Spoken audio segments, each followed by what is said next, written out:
Dans ma tête, j'avais 20 ans. Eliminator versus Doctor Muerte.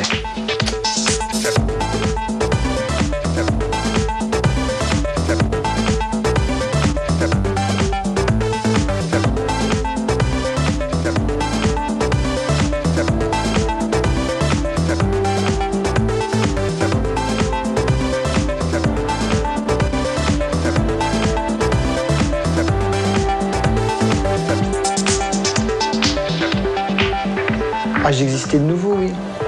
Tout le monde me regardait différemment. Les jeunes arrivaient à me parler, quoi. J'arrivais à avoir leur contact. C'était... Ouais, c'est vrai, je renaissais, quoi. Malgré son aventure, à aucun moment, Vincent n'avait envisagé de quitter sa femme, Sandrine. Et de son côté, celle-ci assistait impuissante à l'étrange métamorphose de son mari. Il sortait beaucoup, il sortait tous les week-ends, il sortait les vendredis, les samedis. Et moi, je le sentais parce que je lui disais à chaque fois tu rentres pas tard, non, je rentre pas tard. Et il rentrait de plus en plus tard. Et il y a un moment donné, je tapais du poing sur la table, je lui dis écoute, voir, pour moi, c'est pas normal un mec qui sort en boîte. T'as le droit de sortir en boîte, mais je peux être avec toi, mais j'ai un mec qui sort en boîte tous les week-ends, c'est pas normal, je suis désolée, là, ça devient problématique. Et Puis là, moi, je trouve toujours des excuses. Là, je dis, mais non, mais écoute, chérie, je travaille, je sors du restaurant à 2h, tu crois quand même pas que je vais t'appeler parce que, ben voilà, j'ai des copains qui sont venus manger avec moi, et puis, allez, viens, Vincent, on va se faire une petite virée, on va se faire une petite sortie en boîte.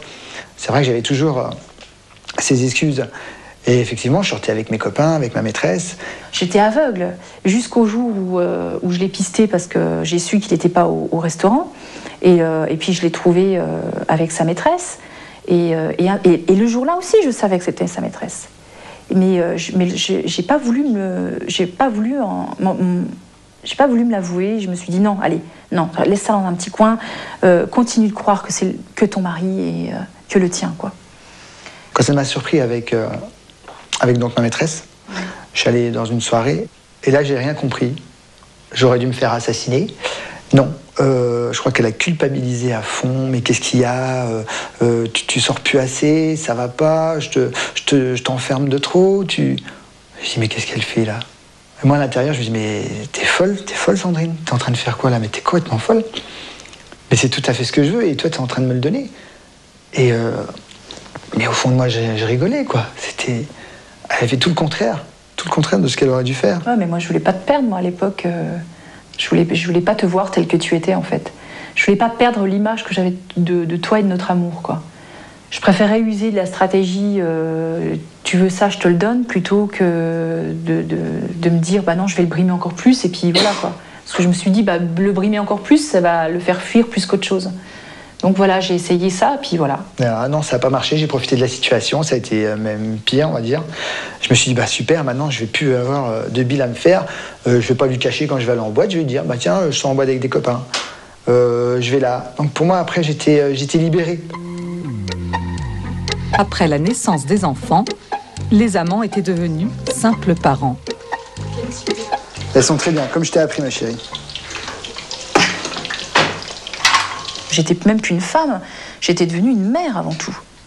Donc c'est vrai que je m'étais vraiment beaucoup éloignée de Vincent, et en même temps, on était éloignés par rapport à ce qu'on avait connu avant, mais en même temps on était proches parce qu'on était tous les deux centrés. On avait le même centre d'intérêt, c'était notre fils.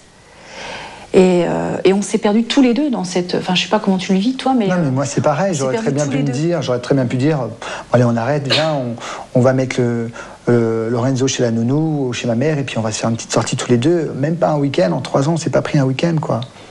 Ça serait bien, regarde, tu vois qu'elle se casse, tes boulettes. Regarde. Ah non, je vais t'en faire des autres, tu vas les reconstituer, c'est bon.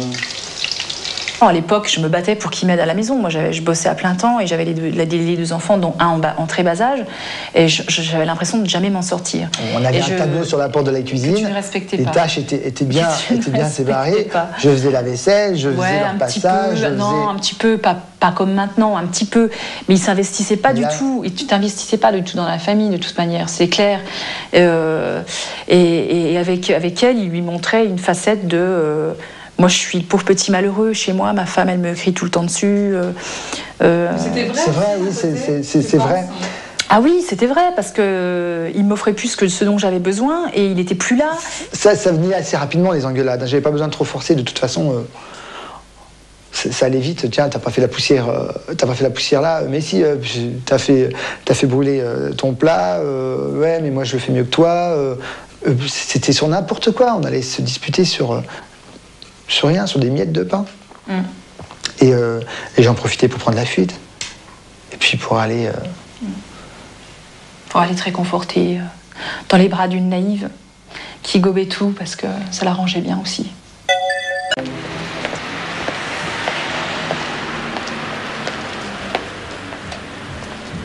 C'est un mythe qui nous parle du temps qui passe et de celui qui reste. Du temps qui abîme les promesses de fidélité éternelle.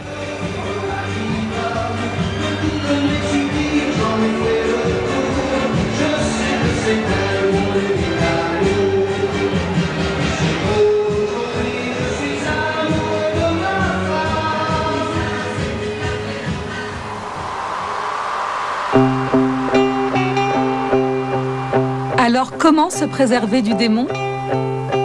Peut-être simplement en prenant conscience qu'il peut chaque jour venir frapper à votre porte.